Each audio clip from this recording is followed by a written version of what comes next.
he gave you everything you wanted to hear. Not skittish about the 3 to 5 year championship window. What are we here for if we're not in it to win it?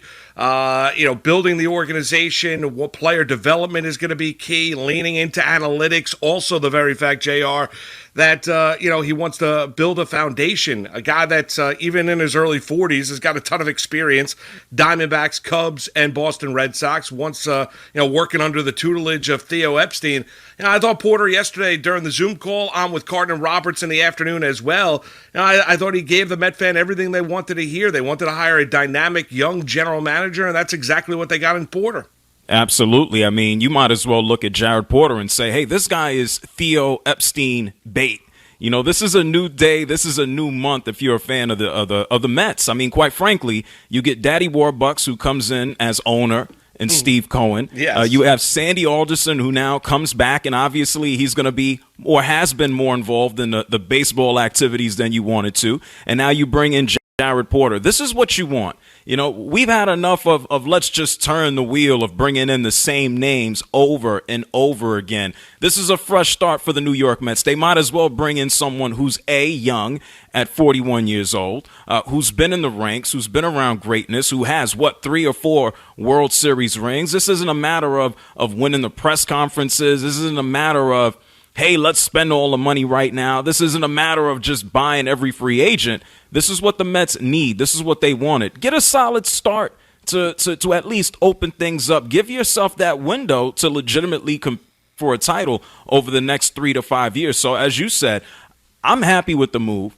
Everything I heard last night from the press conference was dry, but it was pretty much to the point, and I'm with it. Yeah, I think he gave you what he wanted to hear. And I think his reputation around Major League Baseball is very, very good. Now, stepping into this role, learning and learning on the job, something that Steve Cohen didn't want his executives to do because he wanted to hit the ground running. But you brought in a guy that's got a very, very good reputation around the sport, hard worker, program builder, player developer, all of those things. But JR, this is not let's win 5 years out. You've got Jacob deGrom. The goal is to win now. The thing that would bother me, it was a good question posed by Maggie yesterday when she asked Sandy the question when he was taking Q&As from the reporters over the Zoom presser, was this, why McCann over JT Rio Mota? And he referenced timing.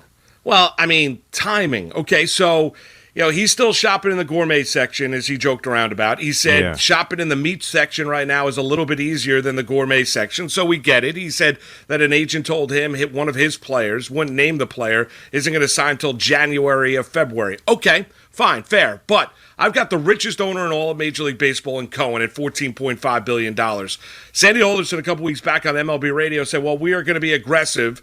We're going to shop at the upper end of the market, and we are going to look to set the market here for the Mets. Well, my question would be then, if you have conversations with Rio Mota, and we all go under the assumption that Rio Mota is a better player than James McCann, I'm not telling you that McCann's a bad signing at 4 years and $40 million. The rub and the problem I had, JR, with Sandy's explanation about why they went with McCann over Rio Mota is the timing aspect. Well, Sandy, listen, McCann's also a smart baseball player too. He knows you're in right now. The Angels might be, playing footsie with him too, but if you're all in, you've got the richest owner, well, time is on your side there because he wants to make sure that he keeps the Mets involved because he just got a brand spanking new 4-year, $40 million deal. If you really believe that Rio Mota is a better player, why wouldn't you wait, JR, until Rio Mota signs someplace else or tells you, I have no interest in signing with the Mets before you make the move on James McCann? I know you've got a lot of needs to fill, but why that explanation yesterday from Sandy? To me, I hated it.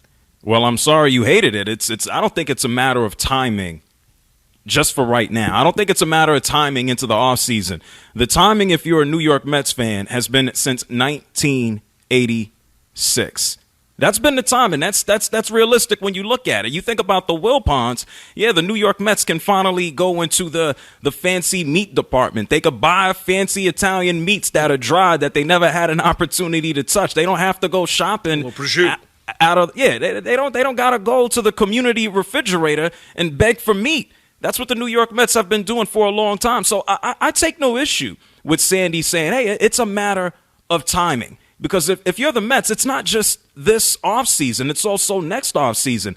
I'm not mad. If you take a look, what happens if McCann happened to go back to California? What happens now if Rio Mota decided to go somewhere else? And now the Mets are just like, oh my goodness, now we gotta overpay for a pitcher and Trevor Bauer, and oh yeah, by the way, who the hell is he going to throw the baseball to? So I think this is a process. You might as well go with the sure bet. I mean, the New York Mets aren't in this for this offseason. They're not in it for this upcoming season. Be in it for this season, the one after that. So I don't take any offense with them adding McCann because of timing. Why short yourself? Well, I'm going on the idea, if I'm setting the market, that if Rio Mota wants to be a Met, that I can just pay him. He's not going to go, unless he doesn't want to come to New York, unless that report 6 weeks ago was that he had no interest in playing in New York. If that is true, then that is true. Then you can't force a guy to sign here. But if I'm going on the idea, JR, that JT Rio Mota would be inclined to playing in New York, I have the most amount of money to spend. The window for the Mets, it's been a while since they've won a championship for sure. The window's now, though. With DeGrom, with Alonso, with Conforto, you throw in the Jimenez, and he became a stud for them this past year. Throw in McNeil, throw in J.D. Davis. The window is right now for the Mets to win a championship. That's the goal in 21. The Mets aren't going to come out there and say it, but you don't want to continue to waste years of Jacob DeGrom. And I'm not telling you that McCann's a bad signing. However, McCann's never been a full-time catcher. He's always been a part-time guy, turned his career around in Chicago, great leader. I think 4 years, $40 million is apropos for James McCann. I personally just didn't love the idea of Sandy Alderson saying, well, we decided to pursue James McCann now, and we had conversations with Rio Mota because Rio Mota wasn't ready to sign right now. In essence, that was the case. So we're going to take the bird in hand. We're going to take James McCann, even though we all know Rio Mota's a better player. That bothered me a little bit.